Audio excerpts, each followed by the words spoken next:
제가 이제 이 로마서를 설교해야 되겠다 이제 이렇게 결심을 하고 그 준비하는 과정에서 제가 읽던 책 두 권에서 참 여기 하나님의 그 메시지가 담겨 있다 이제 그런 생각을 하는 대목이 있었습니다. 제가 읽던 그 두 책 중에 하나가 이런 제목의 책입니다.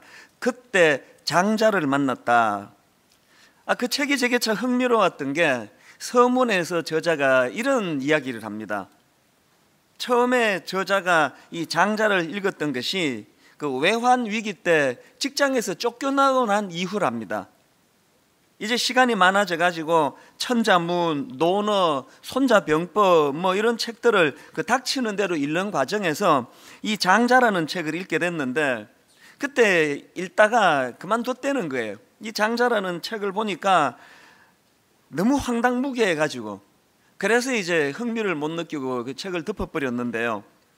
이제 그 이후에 이 저자가 다시 직장에 복직이 되고 아주 분주하게 지내다가 이제 미국으로 발령이 나가지고 해외 연수를 떠났다는 겁니다. 그래서 미국으로 해외 연수를 떠나면서 이제 비행기 안에서 우연히 이 장자를 다시 읽게 됐는데 이분이 찬찬히 장자를 읽다가 보니까 지난번에 그 황당무계하게 느껴졌던 내용들이 자기가 이 겉만 보고 잘못 판단한 그 오해했던 부분이더라는 겁니다. 그래서 이제 그 깊은 의미를 다시 살펴가면서 많은 깨달음을 얻어가지고 이제 이 책을 내게 되었다. 그렇게 이제 서문에서 그런 내용을 보면서 제가 왜 그 경험담이 흥미로웠느냐 하면은 그때 제가 이제 로마서를 준비하고 있을 때니까요. 혹시 제가 지금까지 너무 신학적으로 로마서를 그런 식으로 읽고 있는 건 아니었던가. 그래서 이 로마서가 진짜 말하고자 하는 핵심은 내가 파악을 하지 못하고 그렇게 로마서를 보고 있었던 건 아닌가. 그런 깨달음을 제가 얻게 된 적이 있었고요. 그런가 하면 그 즈음에 읽던 책이 한 권 더 있었는데 이 어린 왕자라는 제목의 책입니다. 이 책은 160개국 언어로 번역이 돼가지고 전 세계적으로 1억 부 이상 팔린 베스트셀러 중에 베스트셀러인데요. 제가 이제 그 새해가 되면서 문득 제 마음에 든 생각이 뭐냐 하니까 내가 자꾸 나이가 들어가면서 이 어린 시절의 그 순수함을 잃어가고 있는 건 아닌가. 이제 그런 생각이 들어가지고 이제 어른들을 겨냥해서 쓴 동화라고 하는 이 어린 왕자를 다시 꺼내가지고 읽기 시작했는데요. 이 책을 읽다가 보니까 이런 내용이 나오더라고요. 어른들에게 새로 사귄 친구에 대해 이야기하면 정작 중요한 것은 묻지 않는다. 그러면서 이제 하는 내용이 뭐냐 하니까 어른들은 이 쓸데없는 질문들을 한대요. 그 친구는 몇 살이니? 형제는 몇 명이야? 몸무게는 얼마나 나간대? 아버지 수입이 얼마나 되니? 이 별 중요하지 않은 껍데기에만 어른들은 관심을 가지고 질문하고는 그거 아는 걸 가지고 그 친구를 아는 것처럼 생각하는 게 어른들의 어리석음이라는 그런 내용을 제가 보면서 또 이제 제가 그 로마서를 준비하고 있을 때니까요. 혹시 제가 앞으로 하게 될 로마서 설교가 이 어린 왕자에서 지적하고 있는 이 별 중요하지 않은 그런 껍데기에만 마음을 가지고 그것 가지고 설교하는 이런 우를 범하게 되면 어떡하나. 그래서 이 로마서에서 정말 하나님이 말씀하시고자 하시는 그 내용, 그 핵심을 잘 파악할 수 있으면 좋겠다. 이제 그런 마음을 가지고 이제 그 두 책을 읽으면서 많은 깨달음을 얻고 또 생각을 했는데요. 사실 제가 이 로마서를 설교해야 되겠다고 결심한 것은 작년 4월입니다. 그때 제가 설교 시간에 말씀드린 기억이 나는데요. 어느 날 이제 새벽에 일어났는데 갑자기 로마서를 읽고 싶은 마음의 충동이 막 격동을 일으키는 거예요. 그래서 이제 그 새벽에 제가 로마서를 꺼내놓고 읽는데 마치 그 어린아이가 갈증을 느끼다가 물을 벌컥벌컥 막 들이키는 것 같은 해갈의 기쁨이 그 새벽에서 저에게 용솟음을 친 겁니다. 그래서 너무 마음이 기뻤는데요. 시편 119편 103절 주의 말씀의 맛이 내게 어찌 그리 단지요 내 입에 꿀보다 더 다니이다. 이 은혜로운 새벽을 제가 이제 누리면서 그때 제가 마음에 이제 결심을 한 게 이제 로마서를 설교해야 되겠다. 왜 그런 결심을 했냐 하면 사실 제가 분당 우리 교회를 개척하던 그 13년 전에 한 가지 하나님 앞에 약속한 게 있습니다. 하나님, 제 설교의 최전성기, 제 설교의 가장 전성기에 제가 로마서를 설교하겠습니다. 그래서 이 로마서를 지금까지 아껴뒀습니다. 근데 그날 작년 4월 달에 그 새벽에 하나님이 저에게 주시는 메시지가 뭐냐 하니까, 이 로마서는 너 전성기 때 하는 설교가 아니고 네가 로마서를 설교하면 전성기가 온다는 거예요. 제가 그 마음을 이렇게 느끼면서 용기가 나가지고, 사실 뭐 제 설교의 전성기가 될 때 로마서 한다 그러면 뭐 죽을 때까지 못하고 죽을 것 같아요. 그래서 제가 하나님 앞에 용기를 얻고 그때 새벽에 제가 약속을 했습니다. 그리고는 제가 쓰는 그 정책을 아시죠? 이렇게 좀 중요한 게 있으면은 속으로만 생각하면 또 거두어 가기가 쉽기 때문에 저는 이거를 입술로 확정을 짓습니다. 그래서 바로 그날 낮에 전체 교역자들이 모인 데서 이제 이런 일을 내가 새벽에 겪었는데 내가 앞으로 로마서를 설교할 것이라고, 그렇게 제가 이제 못을 박았는데요. 그렇게 하고 지금 시간이 이렇게 흐른 거 아닙니까? 2학기에 들어와 가지고 아드폰테스 원천으로 돌아가라는 말씀을 주셔서 그 설교를 또 한참을 하고, 또 2학기에 그 에스더스를 가지고 설교가 길어져 가지고 또 한참을 하고, 이러다 보니까 이게 해를 넘기게 된 거예요. 그래서 제가 이제 그 작년 후반부에 이렇게 자꾸 미적미적해서는 안 되겠다, 하여튼 무조건 내년 초에는 이제 내가 약속대로 이제 로마서를 설교한다, 그렇게 이제 제가 못을 박아 놓은 그 즈음에, 여러분 지난주에 제가 그 두바이에서 그 윤복희 권사님의 여러분이라는 노래를 들으면서 눈물을 흘리고 밤에 잠을 못 자고 그렇게 하나님 앞에 뜨거운 시간을 가졌다고 말씀을 드리지 않았습니까? 이게 이런 배경 때문이에요.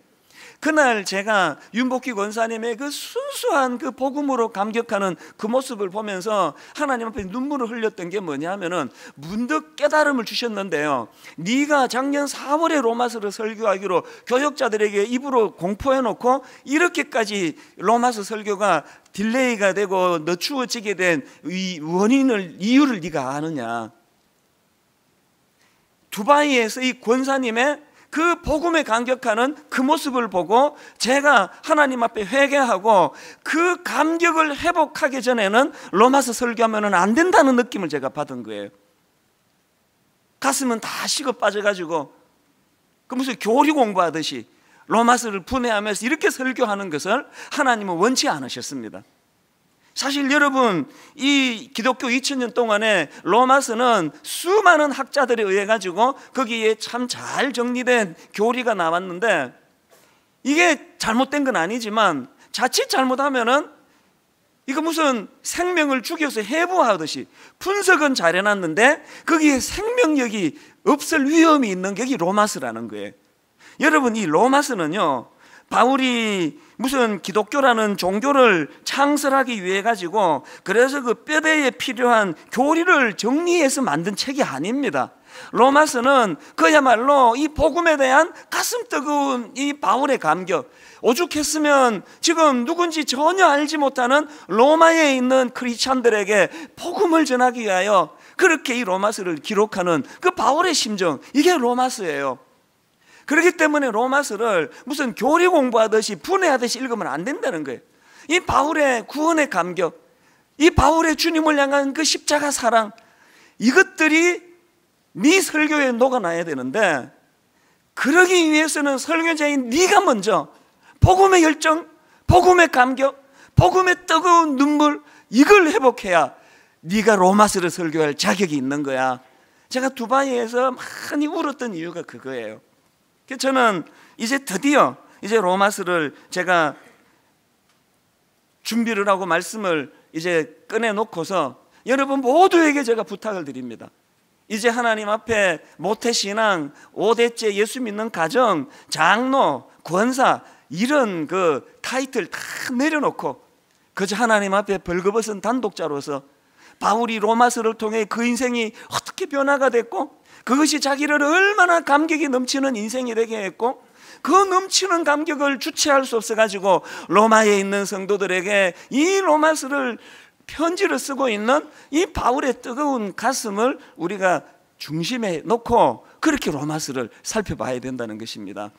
제가 이런 관점으로 다시 이제 로마서를 1장부터 찬찬히 묵상해 나가는 가운데 이런 관점으로 로마서를 보니까요, 이 눈에 확 들어오는 게 하나 있는 거예요. 본문은 읽고 많은 참고 자료들을 보고 그러는 과정에서 예전에 제가 발견하지 못한 게 있는데, 그게 뭐냐 하니까요, 이 로마서에서는 인사말이 유난히 길다는 거예요. 다른 바울이 쓴 편지들을 보면은 그 당시 통용되던 그 헬라 문화의 영향을 받아가지고 이게 수학 공식처럼 1절과 2절에서 맨 먼저 발신인이 나오고, 그 다음에 수신인이 나오고, 그 다음에 인사말인 은혜와 평강이 너희에게 있을지어다. 이게 똑같은 패턴인데요, 유독 로마서에서는 인사말이 1절부터 7절까지 길게 바울이 늘려서 기록을 하고 있는 것을 볼 수가 있습니다.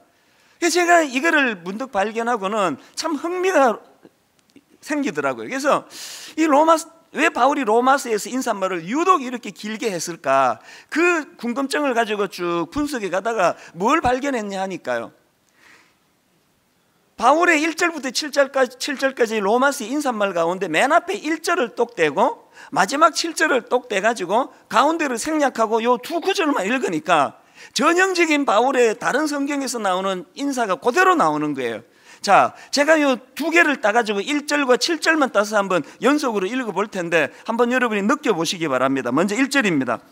예수 그리스도의 종 바울은 사도로 부르심을 받아 하나님의 복음을 위하여 택정함을 입었으니, 여기 발신인이 나오고요. 그 다음 7절, 로마에서 하나님의 사랑하심을 받고 성도로 부르심을 받은 모든 자에게 하나님 우리 아버지와 주 예수 그리스도로부터 은혜와 평강이 있기를 원하노라. 그래서 제가 이 1절과 7절만 딱 읽으니까 전형적인 바울의 인사가 거기에 다 담겨 있는데, 그래서 제가 든 생각이 뭐냐면, 질문이, 그럼 이 2절서부터 6절에서 없는 그 패턴 속에 바울이 로마서에서 강조하고자 한 포인트가 뭐냐, 그거를 제가 찾아낸 거예요. 그걸 보니까 바울이 로마서를 기록하면서 서두에서부터 자기가 이 편지를 기록하는 데 있어서 이 세 가지를 그가 강조하기 위해서 인사말을 이렇게 길게 늘린 것을 제가 발견했는데요, 여러분 이제 오늘은 첫 시간이니까요, 이제 오늘 이 부분을 살펴보면서 바울이 인사말에서 강조하고자 했던 이 세 가지를 가지고 이제 앞으로 모든 남은 시간에 로마서를 읽을 때 이 세 가지 기준을 가지고 이걸 필터로 해가지고 로마서를 읽으셔야 된다는 겁니다. 그래서 오늘 이것 좀 살펴보러 가는데, 자, 첫째로요, 자, 여러분 이 바울이 로마서 서두에서부터 강조하고자 했던 세 가지 포인트 중에 첫 번째, 그게 복음을 강조해요. 복음. 자, 여러분 로마서 1장 1절과 2절을 한번 보시기 바랍니다. 예수 그리스도의 종 바울은 사도로 부르심을 받아 하나님의 복음을 위하여 택정함을 입었으니, 그렇게 하고 쭉 내용을 늘려가지고 바울이 강조하고자 하는 바로 첫 번째 2절이 어떻게 시작이 됩니까? 이 복음은 하나님이 선지자들을 통하여 그의 아들에 관하여 성경에 미리 약속하신 것이다. 지금 2절에서 바울은 이 복음을 강조하고 있는 겁니다. 근데 여러분 여기서 중요한 게 뭐냐 하면요, 1절을 다시 한번 보십시오. 예수 그리스도의 종 바울은 사도로 부르심을 받아 하나님의 복음을 위하여 택정함을 입었으니, 이렇게 돼 있는데요, 여기에 지금 하나님의 복음이라고 복음을 설명하는데 이게 왜 중요한가 하면요, 여러분 여기서 하나님의 복음 할 때 이 복음은 이 유앙겔리온, 헬라어로 유앙겔리온이라는 이 단어는 이게 신학적인 용어, 종교적인 용어가 아닙니다. 여기서 말하는 이 복음 유앙겔리온이라는 이 단어는요, 그 당시에 로마 황제를 칭하고 황제와 관련된 말을 할 때 쓰던 표현이에요. 터키 프리에네라는 곳에서 이 주전 9년에 새겨진 비문을 발견했는데요, 그 비문에 쓴 내용을 보니까 이런 내용이 있더라는 겁니다. 자, 한번 들어보십시오. 비문의 내용입니다. 우리 삶의 전부를 주장하며 우리에게 열정과 관심을 보이는 신의 섭리는 아우구스투스를 통해 가장 완벽한 인간 삶의 완성을 주었다. 신은 그를 인간에게 유익을 주는 덕으로 충만케 했으며 그는 우리와 우리의 자손들을 위한 구원자로 보내심을 받은 사람이다. 그를 통해 전쟁이 그쳤으며 온 세상에 질서가 생겨났다. 그 다음 들어보세요. 그 신 아우구스투스의 탄생일은 온 세상을 위한 복음의 시작이었다. 그 당시 로마에서 통용되던 유앙겔리온, 우리가 사용하고 있는 이 복음은 처음부터 하나님을 향해 쓰여진 단어가 아니고 그 당시 최고 권력자 로마 황제를 칭하고 로마 황제를 묘사할 때 사용하던 단어가 복음, 유앙겔리온이었다는 거예요. 그런데 바울은 로마서 1장 서두에서 그 황제를 칭할 때 쓰는 이 유앙겔리온, 이 복음에다가 하나님을 넣어서 하나님의 복음이라고 확정을 짓는 겁니다. 지금 이 편지를 받는 그 수신인이 어디 사는 크리스찬들입니까? 로마에 사는 크리스찬 아닙니까? 로마에 사는 성도들에게 편지를 보내면서 그 사람들 귀에 황제를 칭할 때 나타나는 유앙겔리온, 이 복음에 익숙한 그들에게 황제, 세상 황제의 복음이 아닌 하나님의 복음, 이 복음을 지금 바울이 대조하고 있다는 겁니다. 바울의 자신감이 뭘 표현하기 위해 이것을 드러냈을까요? 크리스찬들에게 주는 메시지가 이겁니다. 당신들이 보기에 눈으로 보이는 권력자, 눈으로 보여지는 사람을 죽이기도 살리기도 하는 그 권력자, 황제가 진정한 복음이 아니고 육신만 죽일 뿐만 아니라 영혼까지도 좌지우지하실 수 있는 이 하나님이 능력이시고 이 하나님의 복음이 우리가 영향받아야 될 가장 소중한 복음이다. 바울이 지금 이 하나님의 복음과 황제의 복음을 대비하고 있다는 사실이에요. 여러분, 이건 4절에서의 그 내용도 보면 이 바울의 표현법이 그대로 나오는데 4절을 한번 보십시오. 성결의 영으로는 죽은 자들 가운데서 부활하사 능력으로 하나님의 아들로 선포되셨으니 곧 우리 주 예수 그리스도시니라. 여러분, 여기 나오는 우리 주라는 표현도 그 당시에 황제를 가리키는 표현이라는 거예요. 그런데 바울은 세상의 가장 최고 권력자 황제를 가리킬 때 사용하던 우리 주라는 이 표현 다음에 예수 그리스도를 거기에 넣음으로 말미암아 우리가 진짜 주인 삼아야 될 내 인생의 주인은 겉으로 보이는 권력을 가진 황제가 아니라 예수 그리스도시라는 것을 바울은 지금 확연히 대조하고 있는 겁니다. 여러분, 이 두 바울의 대조법은 오늘 우리 시대도 그대로 적용되는 거 아닙니까? 오늘 온통 이 세상은 권력, 물질, 그래서 여러분 다 아시잖아요. 이제 이 돈을 이제 대놓고 만몬 신이라고 이야기합니다. 돈은 신이에요. 이 세상을 죽이기도 하고 살리기도 하는 돈이 그 신 아닙니까? 이렇게 황금 만능주의에 빠지고 권력 만능주의에 빠져 있는 이 세상을 살아가는 우리 크리스찬들이 자칫하면은 우리 자신들도 그 영향력 아래 살아갈 수밖에 없는데 하나님께서는 오늘 로마서를 우리에게 주심으로 말미암아 눈에 보이는 권력자 황제가 우리 주가 아니라 날 위하여 십자가 지신 예수 그리스도, 그분이 우리 주가 되신다는 사실, 그리고 겉으로 보여지는 권력자 황제가 복음이 아니고 십자가 지신 예수 그리스도로 인한 하나님의 복음이 우리를 살리는 진정한 복음이라는 것, 저는 여러분이 이제 로마서를 함께 공부해가는 과정에서 이 사실을 확연히 경험하고 누리는 귀하고 복된 저와 여러분 되시기를 바랍니다. 그런가 하면은 두 번째로 바울이 로마서 서두에서 강조하고자 했던 두 번째 포인트가 뭐냐? 그 복음이 곧 예수 그리스도시라는 겁니다. 이걸 강조하는 겁니다. 자, 여러분, 이 로마서의 흐름을 한번 보세요. 1장 2절에서 이 복음은 이렇게 시작했는데 바울이요, 그 다음 3절에 가보니까 그것이 예수 그리스도로 연결이 돼요. 3절, 그의 아들에 관하여 말하면 육신으로는 다윗의 혈통에서 나셨고 성결의 영으로는 죽은 자들 가운데서 부활하사 능력으로 하나님의 아들로 선포되셨으니 곧 우리 주 예수 그리스도시니라. 바울이 인사말을 그렇게 길게 늘리면서까지 강조하고자 했던 가장 중요한 포인트 중에 하나가 예수님이 곧 복음이라는 거예요. 현란하고 화려한 그 무엇이 복음이 아니고 이 땅에 오신 독생자 예수 그리스도, 우리를 위하여 십자가 지신 그분이 복음이라는, 그분이. 여러분 앞에서 제가 사도행전 20장 24절에서 이 하나님의 복음을 증언하는 일을 위해서는 자신의 생명조차 아끼지 않겠다, 바울이 가지고 있는 이 복음의 열정, 이것이 사도행전 20장 24절에 나온다면, 그 다음 갈라디아서 6장 14절에 보니까 그러나 내게는 우리 주 예수 그리스도의 십자가 외에 결코 자랑할 것이 없으니 그리스도로 말미암아 세상이 나를 대하여 십자가에 못 박히고 내가 또한 세상을 대하여 그러하리라. 온통 바울 마음속에는 복음이신 예수 그리스도, 그분의 십자가. 오죽했으면 디모데전서 1장 14절에서 우리 주의 은혜가 그리스도 예수 안에 있는 믿음과 사랑과 함께 넘치도록 풍성하였도다. 여러분, 바울 인생을 풍성하게 만드는 건 돈이 아니었습니다. 권력이 아니었습니다.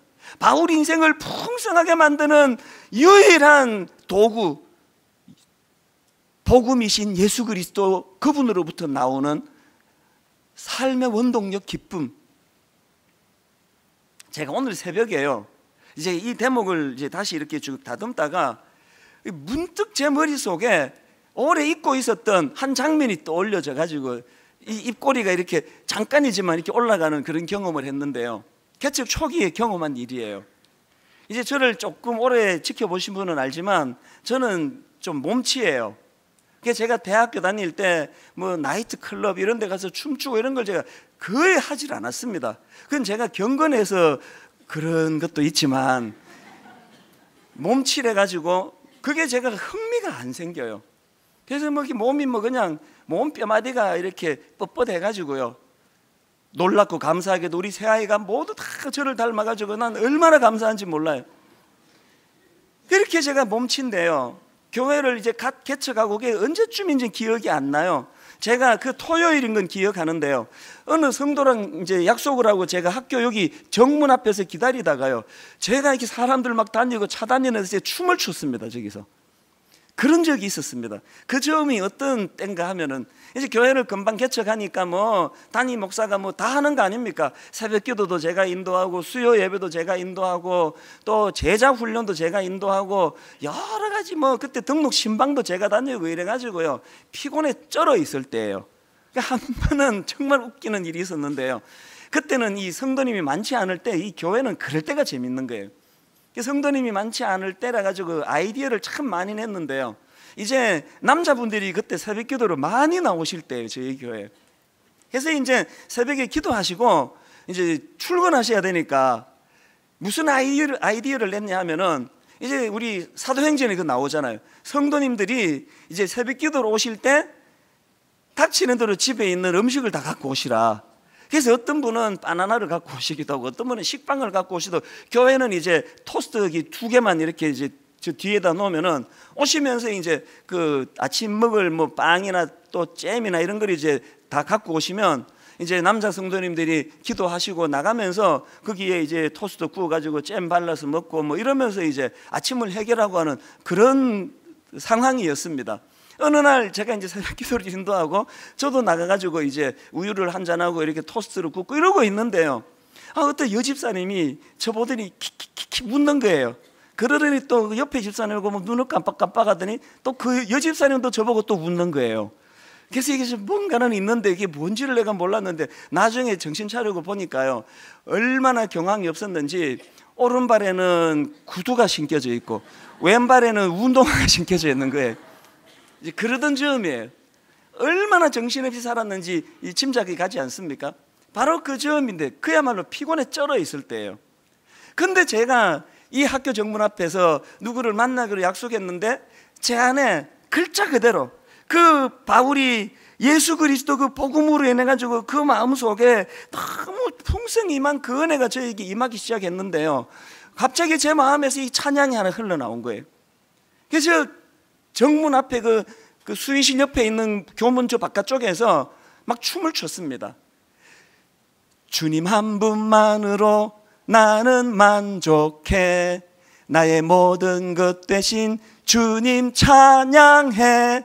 나의 영원한 생명 되신 예수님 목소리 높여 찬양해.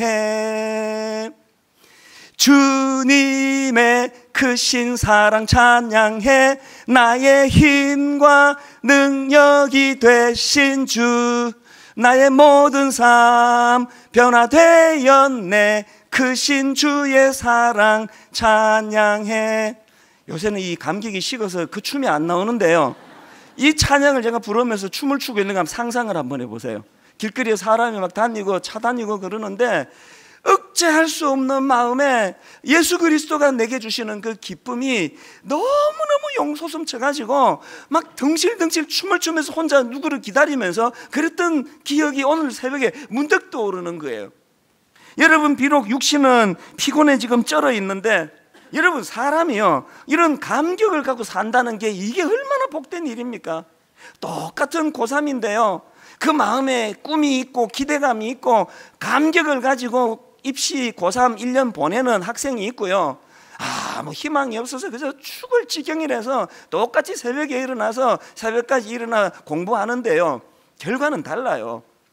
여러분, 이 세상에 우리가 지금까지 이 황제의 복음을 추구하고 권력을 추구하고 돈을 추구하다가 넘어지고 자빠지고 낙심하고 마음이 무너지고 우울증이 걸리고, 이게 다 황제 복음에서 나오는 그 부산물들 아닙니까? 저는 오늘 새벽에 제가 오래전에, 그때 교회가 크기를 했습니까? 교회가 알려지기를 했습니까? 누가 뭐 저라는 무명의 젊은 목사를 뭐 인정을 하기를 했습니까? 아무도 알아보는 사람이 없고 깔아주는 사람이 없었지만, 내 안에 아까 바울이 그대로 고백했던 우리 주의 은혜가 그리스도 예수 안에 있는 믿음과 사랑과 함께 넘치도록 풍성하였다. 여러분, 이 바울이 경험했던 황제 복음이 아닌 하나님의 복음의 능력이 주는 우리 심령의 풍요로움, 이 감격을 반드시 회복하는 여러분 되시기를 바랍니다. 로마서를 함께 공부하는 동안에 이 감격을 회복해야 한다는 거예요. 그런가 하면은 세 번째로 바울이 이 로마서 서두에서 강조하고자 했던 포인트가 하나 더 있는데, 그게 뭐냐? 복음이신 예수 그리스도가 가진 능력, 이걸 강조하는 겁니다. 4절을 한번 보세요. 성결의 영으로는 죽은 자들 가운데서 부활하사 능력으로 하나님의 아들로 선포되셨으니 곧 우리 주 예수 그리스도시니라. 로마서 1장 16절, 내가 복음을 부끄러워하지 아니하노니 이 복음은 모든 믿는 자에게 구원을 주시는 하나님의 능력이 됨이라. 저는 이 로마서를 준비하면서 자꾸 제 머릿속에서, 여러분 다 아시죠? 사도행전 3장 6절, 베드로가 이르되 은과 금은 내게 없거니와 내게 있는 이것을 내게 주노니 나사렛 예수 그리스도의 이름으로 일어나 걸으라 하고, 성전으로 기도하러 나아가는 중에 날 때부터 걷지 못하던 장애를 가지고 태어난 그 거지가 동전 한 푼을 구걸하고 있는 거기, 베드로가 동전이 없어요. 그래서 내게 있는 것으로 네게 줄 수밖에 없는데, 은과 금은 내게 없지만 나사렛 예수 그리스도의 이름으로 일어나 걸어라. 여러분, 그 선포 이후로 7절에서 오른손을 잡아 일으키니 발과 발목이 곧 힘을 얻고 뛰어서서 걸으며 그들과 함께 성전으로 들어가면서 걷기도 하고 뛰기도 하며 하나님을 찬송하니, 오늘 교회가 잃어버린 게 바로 이 사도행전 3장 7절 8절 아닙니까? 교회의 타락과 변질은요, 제가 교회 공금을 그냥 어떻게 몰래 어떻게 횡령을 하고, 제가 여러분 몰래 어떤 여자랑 만나가지고 무슨 연애질을 하고 그래서 타락이 아니고요, 교회의 타락은 은이 너무 많고 금이 너무 많아서 그거 의지하다가 예수 이름의 능력을 의지하지 않는, 그게 타락이에요. 어느 교회가 어느 교회를 정죄하겠습니까? 어느 목사가 어느 목사를 비판하겠습니까? 제가 누구를 정죄하고 누구를 비판하겠습니까?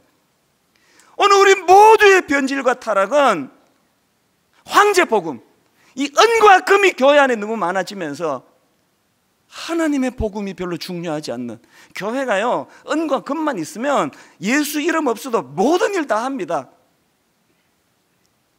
저는 이 시대 목사로 살아가는 그 자체가 고통이에요.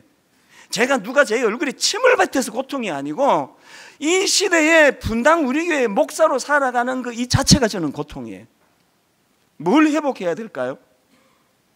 은과 금을 추구하는, 강단에서 설교는 하나님의 복음이 중요하다 떠들면서 실제적으로는 교회에 필요한 건 은과 금이라고 생각하는 이 변질된 생각으로 말미암아 오늘 교회 안에 여러분 예수 그리스도 이름의 복음으로 평생 장애를 갖고 살아가던, 일어서지 못하던 그 한 인생이 걷기도 하고 뛰기도 하고 춤을 추며 그 심령의 복음의 능력이 자기를 변화시킨 것에 대하여 감격하는 이런 일들, 이것이 교회 안에 로마서 공부를 통해서 반드시 회복될 줄로 믿습니다.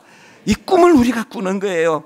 여러분, 지난 기독교 2000년 역사 가운데 로마서를 통하여 얼마나 많은 변화가 일어났습니까? 제가 이번에 로마서 자료를 준비하면서 보니까 무수히 많은 인물들이 등장하더라고요. 그 대표적인 사례가 성 어거스틴, 종교개혁가 마틴 루터, 요한 웨슬레, 이 세 분은 꼭 빠지지 않고 등장하더라고요. 어느 책에서는. 특히 그 중에서 성 어거스틴은 여러분 다 아시잖아요. 젊은 시절 방탕하고 타락한 자리에 빠져가지고 어머니 모니카 눈에 눈물을 흘리게 만들던 폐륜아예요.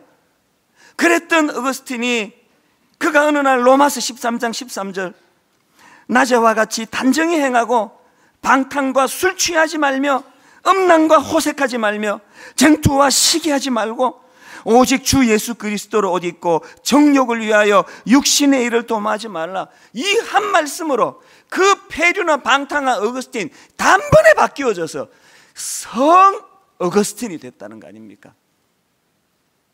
훗날에 자기가 그 시절을 회고하면서 쓴 글에 보니까요, 가슴이 뜨거워요. 이렇게 피력했습니다. 그날 그 로마서를 읽고 가슴이 뜨거워져서 쓴 글이 보세요. 더 이상 읽지 않아도 되겠다. 더 이상 읽어갈 필요가 없다.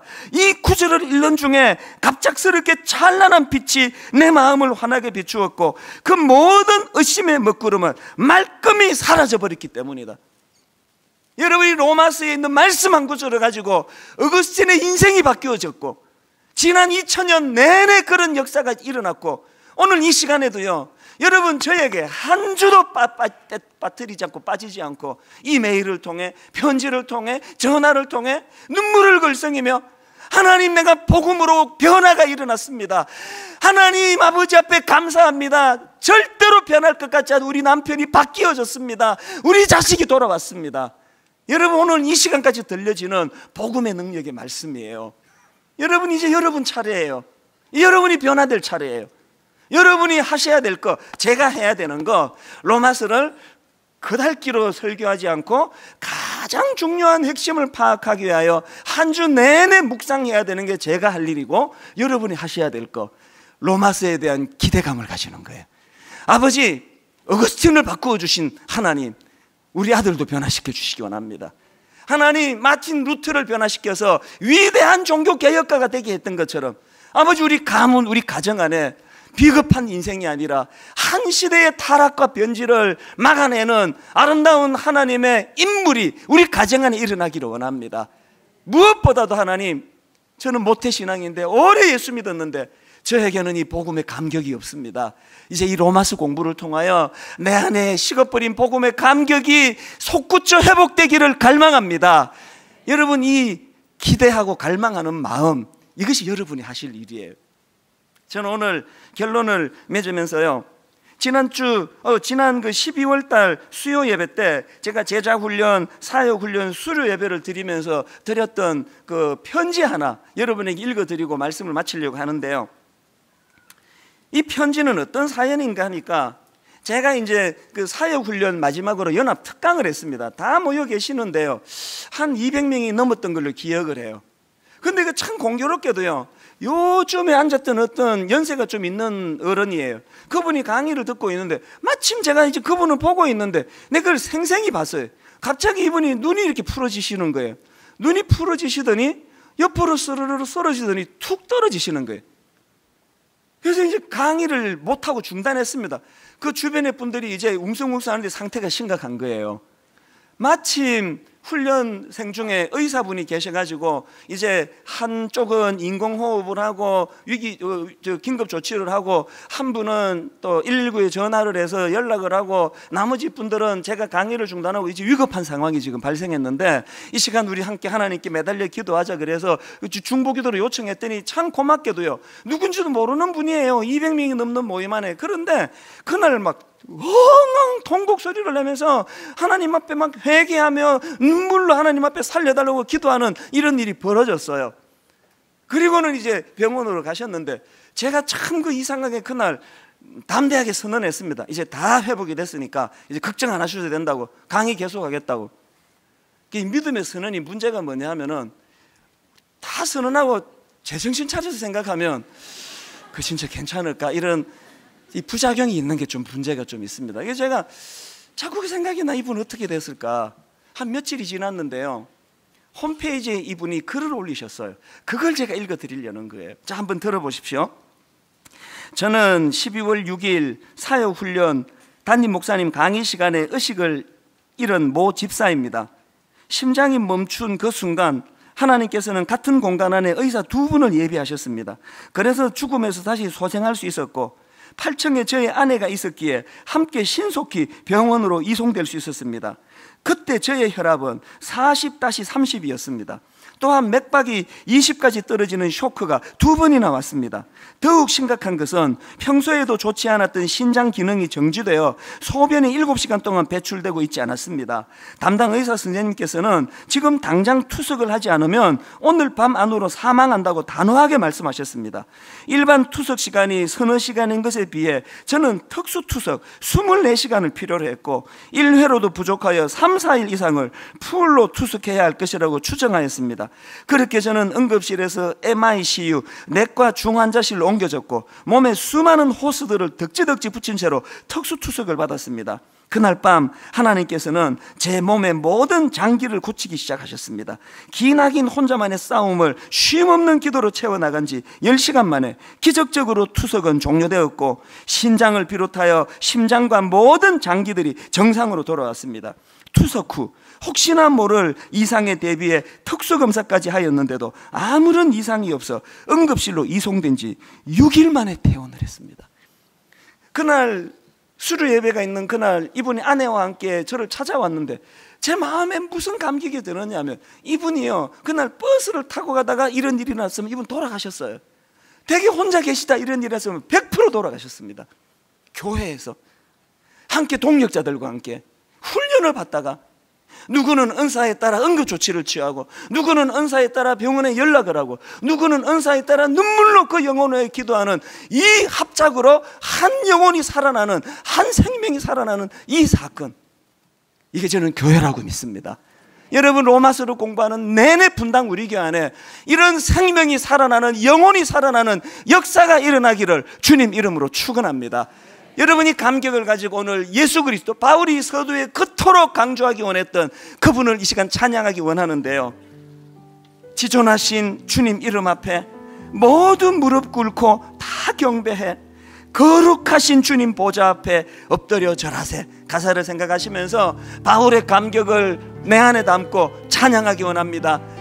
지존하신 주님 이름 앞에, 지존하신 주님 이름 앞에 모두 무릎 꿇고 다 경배해. 모두 무릎 꿇고 다 경배해. 거룩하신 주님 보좌 앞에 거룩하신 주님 보좌 앞에 엎드려 절하세. 엎드려 여러분, 바울의 감격으로 주님을 찬양합니다. 예수는 그리스도, 예수는 그리스도, 예수는 주, 예수는 주, 하나님의 영으로, 하나님의 영으로 경배드리리. 경배드리리. 저는 여러분 이 찬양 다시 한번 부를 텐데요, 영으로 여러분을 보면서 저분도 일었어야 되는데, 저분도 일었어야 되는데, 저 가정도 일어나야 되는데, 저 집 아이도 회복이 돼야 되는데, 여러분, 황제를 쫓는 황제의 복음으로 받는 그 상처밖에 없습니다. 황제 복음을 쫓다가 받은 상처를 하나님의 복음 십자가로 치유를 받아야 되는 것이 교회입니다. 여러분, 이 찬양 다시 한번 부를 때, 하나님, 저도 사도행전 3장에 걷기도 하고 뛰기도 하고 감격하여 노래를 부르던 평생 걷지 못하던 그 장애인처럼 저 가정에도 이런 일 허락해 주셔서 감격이 회복되기 원합니다. 그 갈망을 가지고 이 시간 한 번 더 찬양 부를 때 주님에게 집중해서 이렇게 찬양합니다. 지존하신 주님 이름 앞에, 지존하신 주님 이름 앞에 모두 무릎 꿇고 다 경배해. 거룩하신 주님 보좌 앞에, 거룩하신 주님 보좌 앞에 엎드려 절하세. 엎드려 절하세. 진실된 마음으로 주님을 찬양합니다. 예수는 그리스도, 예수는 그리스도, 예수는 주, 예수는 주, 하나님의 영으로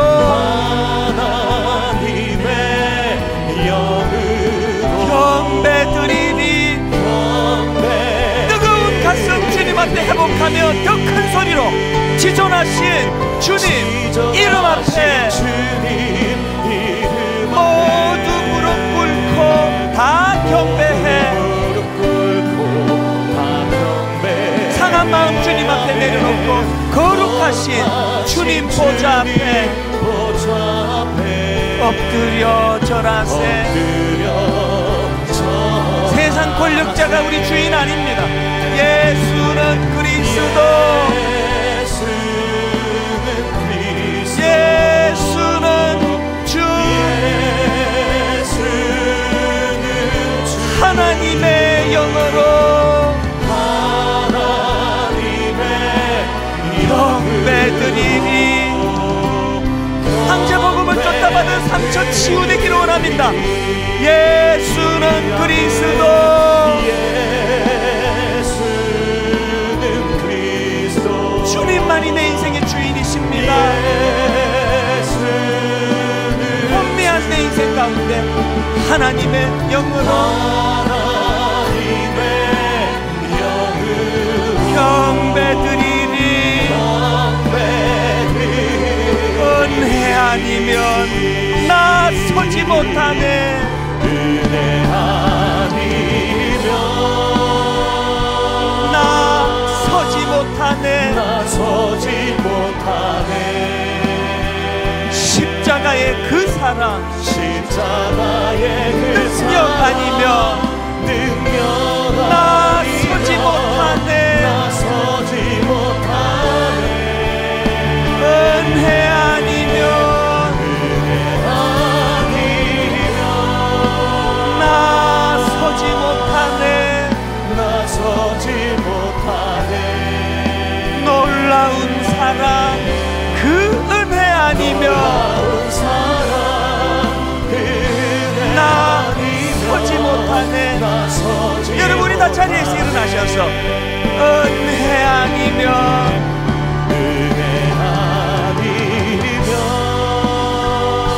나 서지 못하네. 나 서지 못하네. 황제의 복음이 아닙니다. 십자가의 그 사랑, 십자가의 그 사랑 능력 아니면 나 서지 못하네. 은혜 아니면 나 서지 못하네.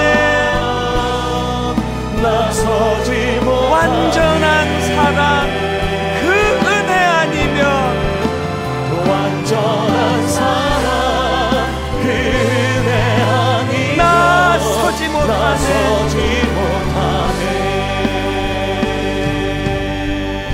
살아계신 하나님 아버지, 모태신앙이지만 장로라는 타이틀을 가지고, 권사라는 타이틀을 가지고, 목사라는 타이틀을 가지고 있지만 우리는 눈에 보이는 것에 약해서 이 세상의 가치관, 황제 복음에 끌려갈 수밖에 없는 인생임을 정직하게 고백합니다. 은이 중요하고 금이 중요하다가 나사렛 예수 이름의 능력을 놓치고 살아가는 오늘 현대 교회들을 불쌍히 여겨주시기를 원합니다. 아버지, 우리에게 황제 복음이 아니라 예수님의 십자가, 하나님의 복음이 필요한 줄 믿습니다. 하나님, 겉으로 보이는 권력과 겉으로 보이는 황제가 복음이 아니라 예수 그리스도 십자가로 인한 하나님의 복음, 예수 그리스도가 내 인생의 주인 되심을 로마서를 살피는 가운데 우리도 바울처럼 확정하는 그 믿음을 허락하여 주시옵소서. 복음에는 하나님의 의가 나타나서 믿음으로 믿음에 이르게 하나니 기록된 바 오직 의인은 믿음으로 말미암아 살리라 함과 같으니라. 반드시 이 말씀이 우리 삶, 우리 가정에 구현되는 은혜를 허락하여 주시옵소서.